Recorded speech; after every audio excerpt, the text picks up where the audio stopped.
All right, this Mrs. W here. This is explaining what the remainder theorem is. The remainder theorem states if a polynomial f of x can be any polynomial, it's divided by a x of k. K is your constant. The remainder is going to be equal to f of k. So in other words, you plug k into a polynomial and you get what the remainder is. So with that being said, let's look at a couple examples. So if the polynomial f of x is 5x to the fourth minus 2, we want to know what the remainder is. What's the remainder of f of x when it's divided by x of 1? Remember, we're going to take that 1. And then we're just going to substitute it in.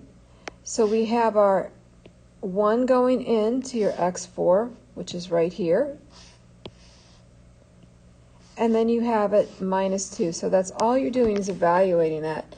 So this is 5. So 5 minus 2 is 3. So your remainder is 3. It equals 3. That's it. So you're substituting numbers in.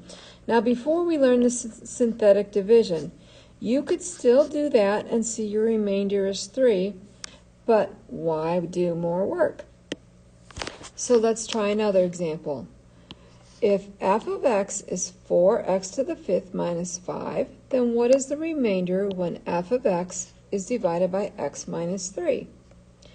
So using the remainder theorem, I'm going to take that 3, and it's positive because you're looking, your formula is x minus k.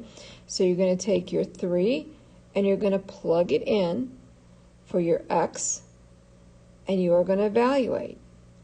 So I have 4x to the fifth, so I'm going to do 4 times 3 to the fifth minus 5, and in doing so I get 967. So the remainder is 967.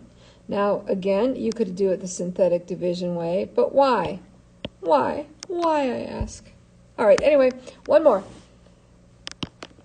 Polynomial f of x, 3x to the 6th plus 4x cubed minus 4.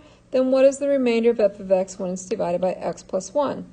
Okay, notice that there is a plus this time. And we want it to equal a negative. So in order to get a negative, you have to negate it. So you take the minus 1 and evaluate it. So I'm going to plug in my minus 1. So every time there's an x, I'm going to plug in a negative 1. Remember to use parentheses. And then I use negative 1 again. I'm putting it back into the original f of x. And I see that it's 5. So your remainder is 5. That's all you're doing. So knowing what the remainder theorem is saves you all the work and not having to do long division or synthetic division.